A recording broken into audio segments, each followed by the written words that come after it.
Reports. This is Chris live in South Africa. Yeah, I know I've been promising to get back to South Africa for 2 years, but finally I'm back in South Africa. So here I am, and I'm going to do my best not to embarrass myself with my Afrikaans because, you know, my viewers, especially in Port Elizabeth, always correct me my Afrikaans. They seem to enjoy that. So I'll give it a shot here. We're at the oldest wine vineyard in South Africa, established back in 1685, and that's Groot Constantia. I hope I got that correct. Is that pretty good? It's pretty good, pretty good, pretty good. Okay, not bad. And now this I'm going to butcher, so I'm going to let him do it because I get confused between German, Afrikaans, and French when it comes to pronounce surname. But this is the Chief Executive Officer of Groot Constantia, and this is Jean Naude, Jean Naude. Jean Naude. See, there you go. So I don't want to embarrass myself. So, Jean, this is in fact the oldest vineyard in South Africa. Yeah, it's the oldest surviving vineyard in South Africa. You know, the South African wine industry started in 1659 when Jan van Riebeeck wrote in his diary today for the first time grapes was pressed in Cape Town. That was 1659, 2nd of February. So Groot Constantia was established in 1685. There were other spots where vineyards were cultivated on or in the Western Cape and on the Cape Peninsula, but those vineyards doesn't exist anymore. So Groot Constantia was, I would say, the most significant one, and also the only surviving one of these older ones. So it's just recently celebrated its 330th anniversary. That's correct, yes.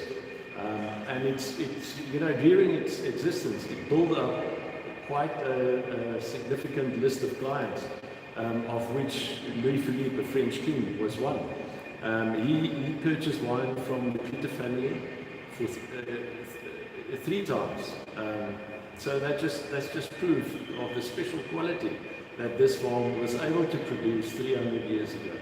Well, rumor has it, well, I don't think it's rumor, I think it's historical fact that I think Napoleon also got wine from here. Yes, the Clitter family supplied him.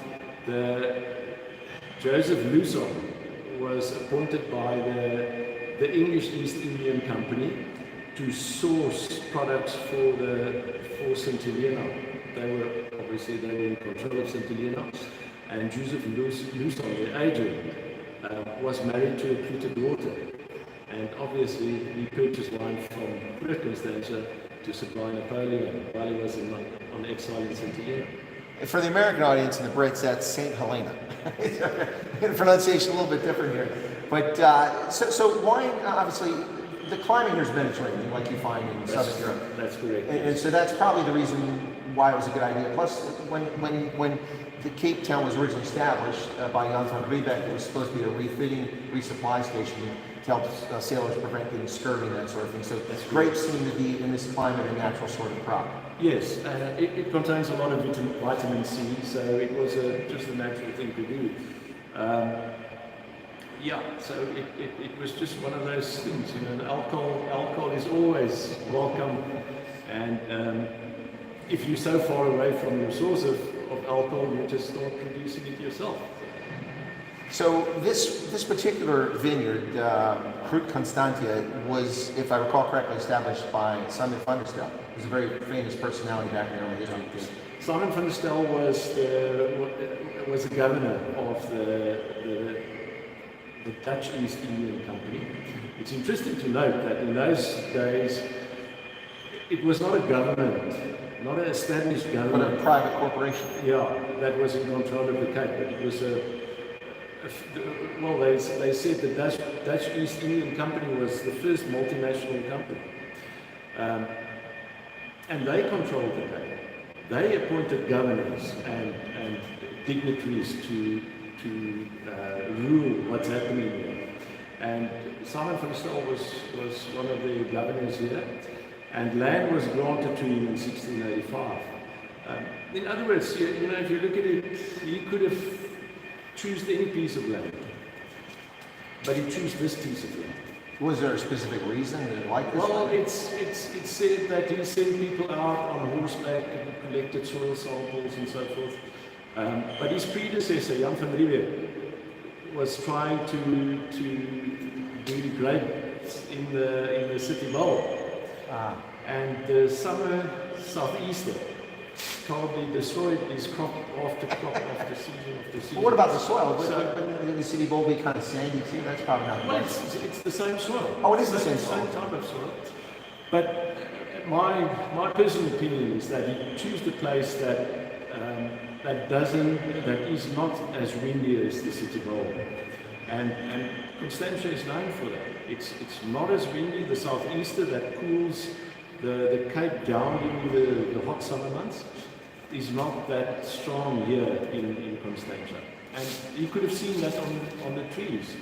In the Western Cape, you can see all trees They're all bent. are all bent because during the growing season, the summer wind just blows them over.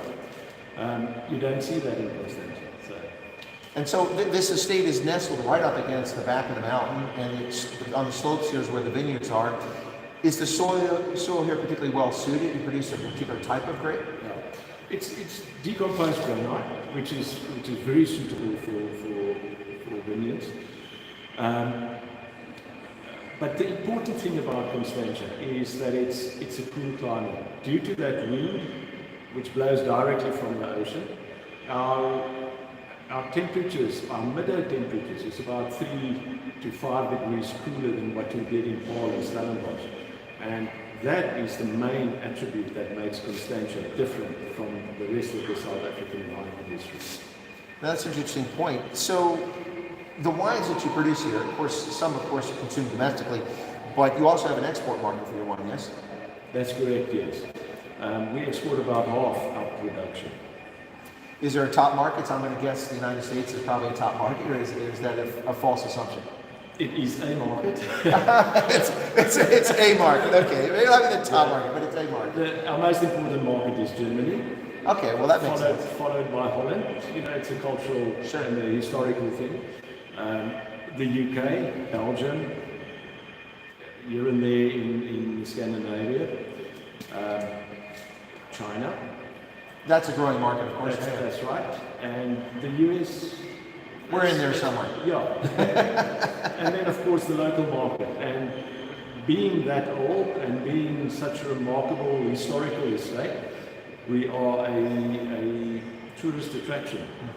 And many people come and visit Groot Constantia. We receive more than 400,000 visitors through our gates every year. In a normal year now, that was before the pandemic. And so we sell a lot of our products from the farm, but also in other parts of South Africa.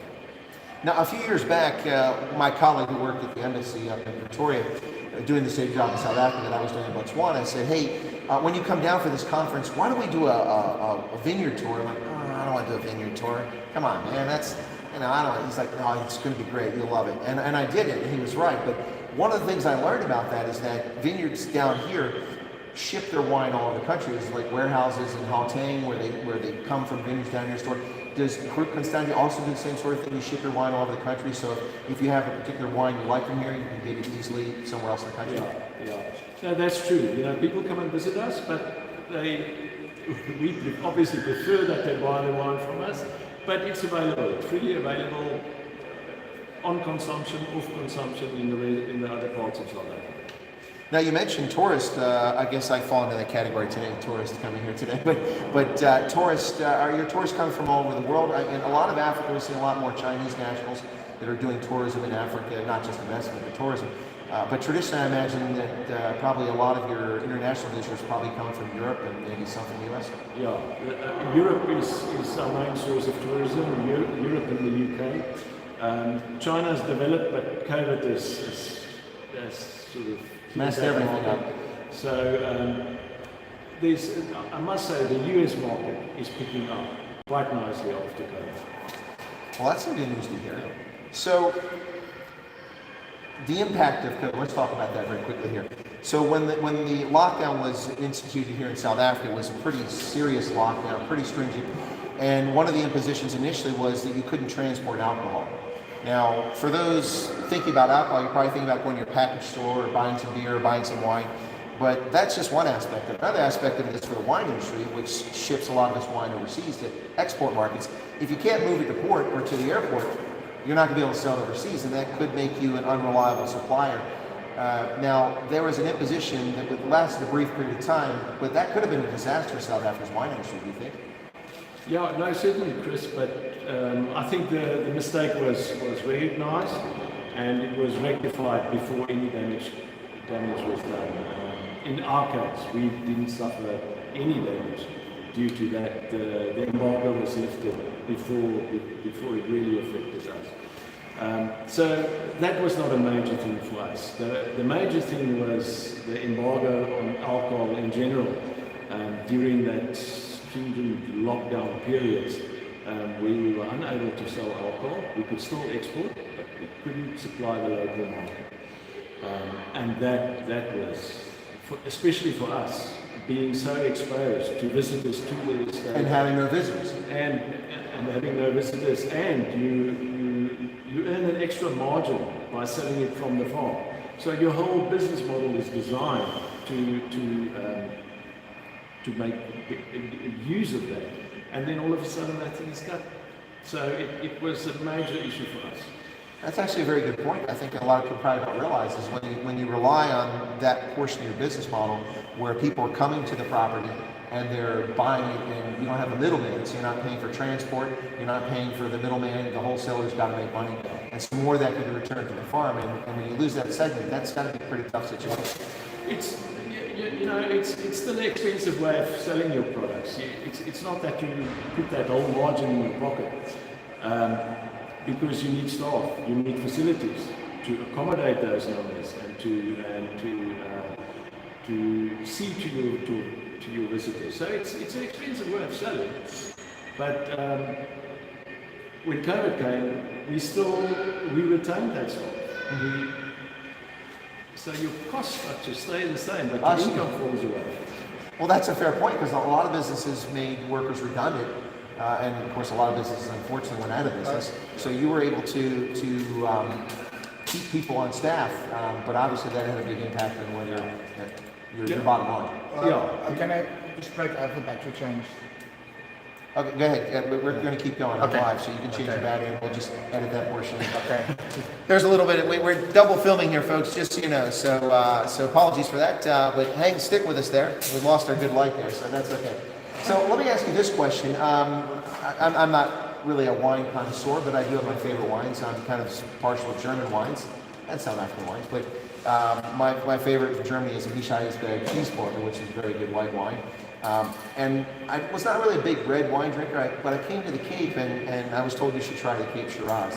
And I did, and I was sold on it. So what are some of your top types of wine that you have here at the estate? You know, if you take Constantia is known as a white wine area due to the cooler climate which I explained to you. But if you look at Groot Constantia, the topography of Groot Constantia, most of the farms in Constantia has got south-facing slopes, which is cooler than other slopes. Groot Constantia has got a lot of east-facing slopes and even north-facing slopes. Here and there, south-facing slopes. And that's why Groot Constantia is basically the red wine supplier in Constantia. And it's basically just due to the topography. And Shiraz is one of our main varietals. I mean, if my winemaker had free reign, he would plant the whole farm. So if you had these druthers, that's all you'd have. That's right. It's just something that works. You know, it works viticulturally. You have stable crops every year, stable quality year on year. So it's just a varietal that thrives in Constantia. But we don't only have Shiraz. We produce Bordeaux varietals. The Bordeaux blend is the flagship of the estate. We produce Grenache, which is one of a native variety in South Africa, and obviously Sauvignon Blanc and Chardonnay on the right side. Well, we're here at the estate, and this hall or building we're in, what is this building for? This is part of our production cellar. This is the bottom part of it, and this is where we do our barrel aging of the wines. Normally, wine would stay in these barrels for 12 months, and then being renewed or refilled with the newer vintages. Now, a lot of vineyards in Europe are very particular about the barrels and what the wood they use for it. Is that the same sort of situation here in South Africa? Are you particular about the type of wood? Is that an impact on aging the wine? Yeah, it's part of the winemaking science and winemaking art is to make use of various barrels from various suppliers, and each barrel gives you a different character. And the winemaker, by the way, our winemaker's been here now for 22 years, so he knows what kind of vineyard blocks will combine well with a certain barrel. And it's all at the end about complexity. And so when you make his, as an example, his Shiraz blend, he will make that blend from various Shiraz blocks that's been aged in various different barrels.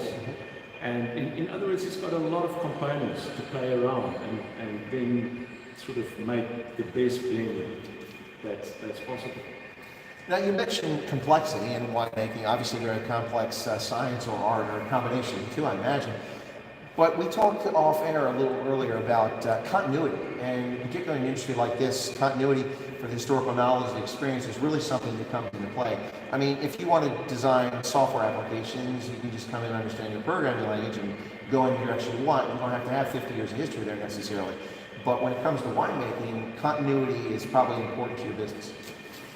That's correct. You know, we've been in business for more than 300 years, and our aim is to. So they're doing okay. And our aim is to be here for at least another 300 years. And you know, it's like if you compare a rubber dinghy on the ocean to a tanker. A rubber dinghy you can turn around as you wish. On a dime. Yeah, but a oil tanker you just keep straight in true. A certain direction, 2 degrees this way, 3 degrees that way, and that's more or less what Groot Constantia is all about. It's not a flash in the pan. It's not going to make major changes in a year. People have become used to what it is, and we'll just follow that route. But having said that, if you look at Groot Constantia that started in 1685, if you look at the major changes that happened in the world after 1685, I mean, we had 2 world wars, population explosions, energy explosions, information explosions. Oh yeah, that one especially. And we've survived that, and we're still around. So if you analyze that, the only thing really that's historically correct at Groot Constantia, it's change. To have survived through those years, you have to change. And in future, we will also change, but it will just be to balance ourselves out with a changing environment, and to continue this operation for another 300, 600 years, who knows. Well, I think it's an interesting point, the continuity piece here, and the oil tanker, I think, is an apt analogy there, because you don't turn those things very easily, but you do have to change course, otherwise eventually you run aground. So it does make sense. But you and I talked ahead of time before when we first got in touch, and we agreed to do the interview. And I asked you about something that I think is interesting to a lot of people around the world, and this is about kind of the changing landscape, if there is a changing landscape in winemaking in South Africa, specifically non-traditional people involved in the winemaking business with vineyards. There has been introduction by a few black South Africans of wineries here in the Western Cape in recent history. And from my point of view, now I'm not in the wine industry, so I could be wrong, that's why I'm asking you. From my point of view, other folks coming in probably brings different views, different attitudes, and maybe some healthy competition, but not negative, but maybe kind of the rising tide lifts all boats, and maybe it's probably just good for the wine industry in South Africa. I mean, there's certainly a big export market. So has that had an effect? Are there more non-traditional wine vineyards in the area here, and is it having an impact on the industry? I would imagine positive, but if it's negative, you can share that. No, it's certainly not negative. It's difficult to say whether you can already see the positive it takes time. effect, because there's only a few of them around. But what I've sensed, and that's just a personal observation that I've made, and I travel overseas once a year during normal years, is that, you know, if you look at the world wine industry, it's mainly Europeans, white Europeans that are involved. And what I've sensed is that people are very curious to see what different cultures are, what they bring to the table. What are they bringing to wine? Because you have various styles across the globe, how people interpret wine, where they force wine to, and it would be very interesting to see what would their emphasis be.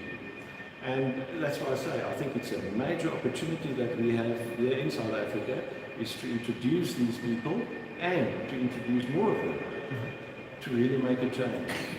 No, that's an interesting perspective. You know, when I was a kid, people used to ridicule California wines. And now people speak highly of many California wines, which is very interesting. I used to think about buying wine by the quart or liter in the States, but it's a very different landscape now. But that took a long time. It took decades to develop that reputation and that quality of grape that they've come up with. And I suppose that plays an aspect. I mean, you mentioned Europeans around the world, but I mean, wine, of course, has grown all over the place. Chile has wines, Australia, New Zealand. We have wine vineyards in Pennsylvania, a couple miles from my house. I think it'll take us a few more generations to get a good reputation like Groot Constantia. I don't think a Pennsylvania wine is going to get there anytime soon, but it is interesting. So I think that aspect is pretty fascinating. So let me ask you this question. You've been doing this for a long time. What's the most fascinating aspect of being in the wine industry for you? What really gets you excited about it? Or does something get you excited about it? You know, I think what people doesn't realize is that when a wine gets awarded, they think it's a good winemaker. But yes, obviously you need a good winemaker. But the main thing is the vineyard, the soil, the location, the weather, the moisture. That's the main factors that determine a good wine.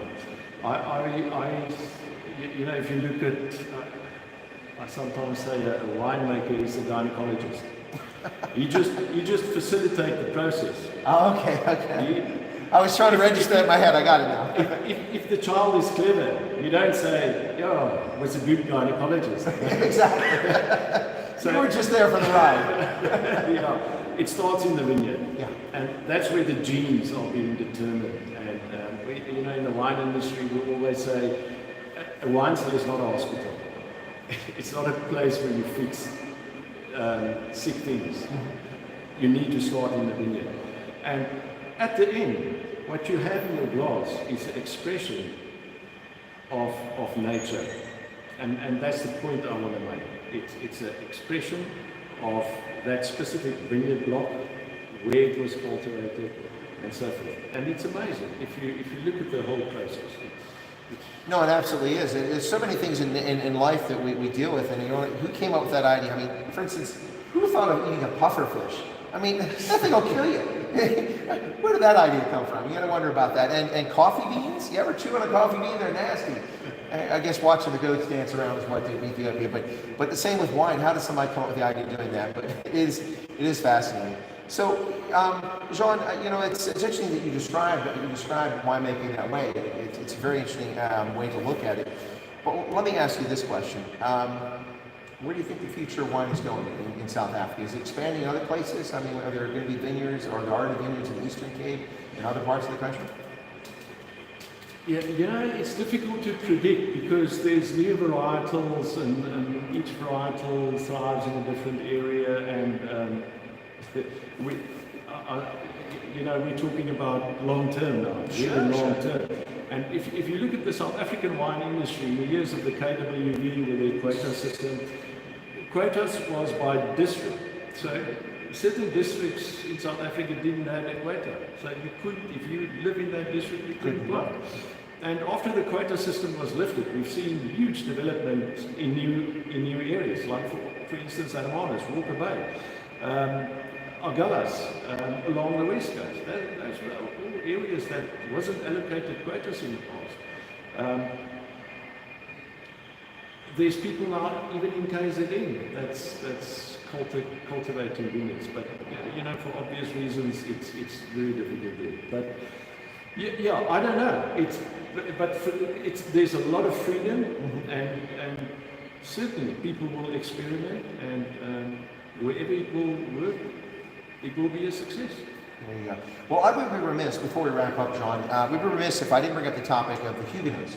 The French Huguenots, of course, for those who aren't familiar with, they were French Calvinists who, under the Edict of Nantes, were granted religious freedom, very successful bankers, professionals, farmers, knights, nobles, all that sort of stuff, very successful people, and very much people steeped in their faith. The French Huguenots, of course, the Edict of Nantes was revoked by the French king about a century later, and horrific bloodletting took place, and hundreds of thousands of refugees could get out, fled to Berlin, to the Netherlands, which was the Spanish Netherlands, I think, at the time, historically, to the United Kingdom, and all over the world. Eventually, many came to South Africa. And you're descended from Huguenots. What impact, I imagine they had a positive impact in the wine industry, of course, coming from France. Did the Huguenots play a role, and is that an important factor in the history here? Yeah, no, they certainly played a huge role, Chris. If you look at the town of Franschhoek, that's where they were sort of forced to settle. That's where land was granted to them in that beautiful valley. If you drive into that valley, you'll see the old Cape Dutch houses that was built by them, the ring fence properties. It's a beautiful place, and you know, for me, just the architecture is symbol of what they brought to South Africa, and by being there in the heart of the winelands, they obviously brought a lot of knowledge with them. About wine production, but not only that, about life, about lifestyle, and so forth. Consistency was one of it. So they made a huge contribution. Well, and not just to the wine industry, of course, the French Huguenots also contributed immensely to the language of Afrikaans and to the Afrikaner community. And you get names like Dutoy and De Klerk, and of course your own surname, many names that come from the French origin, which for people not from South Africa, probably like, how do you get those names in South Africa? But Sean, we'll wrap up with this, okay? The estate is a not-for-profit, it's a private organization, but not-for-profit. But I'd like to give you a chance to make a pitch to my audience out there. Why should people come to Groot Constantia? What's on offer here? Obviously the wine, there's some tourism here. Just tell people what they can see when they come in. Well, firstly, it's, you know, just to give you some background, why it's a non-profit company or not-for-profit company. The Groot family, it's during their reign that they supplied wine to Napoleon and the French king and so forth. Frederick the Great of Prussia, by the way, was also a client. The UK, there were very important dignitaries that got their supply from Groot Constantia. And when the Groot family went bankrupt in 1885, the British government, who was in control of the Cape, they said the importance of the history of Groot Constantia is so important that they didn't want to allow it to go into private hands again. They wanted to protect it.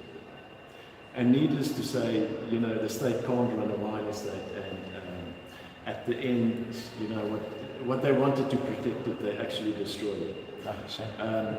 And then for a century, they tried various models how to run Groot Constantia.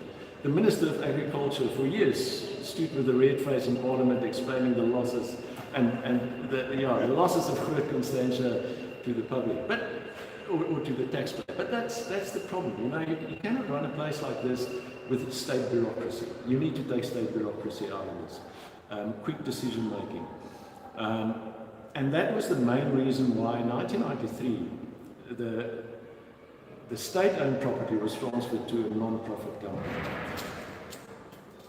where we basically on a daily basis make business decisions as in a normal company, and there's only one day in the year where we run our non-profit status, and that's when we make a surplus. How are we going to distribute it, or for what are we going to use it?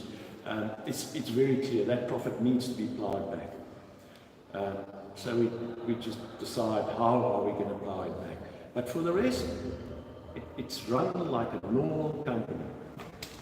So for folks that want to come here, reasons to come purchase some wine, a little bit of touring of the estate. I mean, is there something to do? Is it a place to bring children to? I mean, Sorry, no, it's okay. It's a vineyard. I missed the last part. No, it's your chance to make a pitch. That's the marketing part. As I explained, we receive more than 400,000 people on an annual basis. Now, and that's for obvious reasons.